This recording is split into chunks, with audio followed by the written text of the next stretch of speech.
ఇప్పుడు మనం PVC ceiling details గురించి తెలుసుకుందాము. సార్ ఇదేంటి సార్ సీలింగ్ అని ఉంది ఇక్కడ వాల్ ప్యానెల్స్ అని? అవునమ్మా. ఇది సీలింగ్ వేయచ్చు, వాల్‌కి వేయచ్చమ్మా. ఈ ప్యానెల్స్ అది 15 ఇంచెస్ విడ్త్ ఉంటుందమ్మా. 10 ఫీట్ హైట్ ఉంటుంది. మార్కెట్ దొరికేయన్నీ కూడా ఏంటంటే ఇలా ప్రెస్ చేస్తే మామూలుగా ఇరిగిపోతాయంటమ్మా. ఆ ప్యానెల్ వెయిట్ 1½ కేజీ, 2 కేజీ కంటే ఎక్కువ ఉండదమ్మా. మా దగ్గరకి 5.5 కేజీలు వెయిట్ ఉంటుంది ప్యానెల్. దీని మీద కారు ఎక్కి తొక్కినా, మనిషి ఎక్కి తొక్కినా ఏం కాదమ్మా. కస్టమర్ గమనించండి, ఓన్లీ ప్యానెల్ సైజ్ కాదు.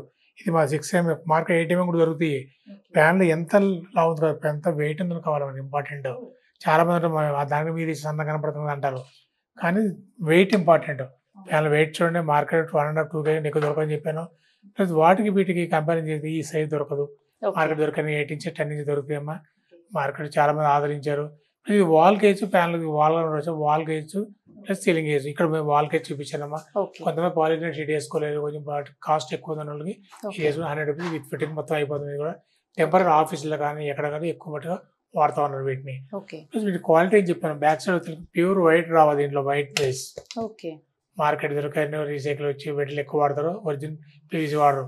ప్లస్ పైన ఫిలిం చూడండి ఎంత ఫిలిం నీట్గా వచ్చేసిందో. నేను చెప్పాను దీనికి తొక్కి మనిషి నుంచో ఏం కాదని. మీకు ఏది చూపిస్తా చూడండి, మీరు నుంచుంటారు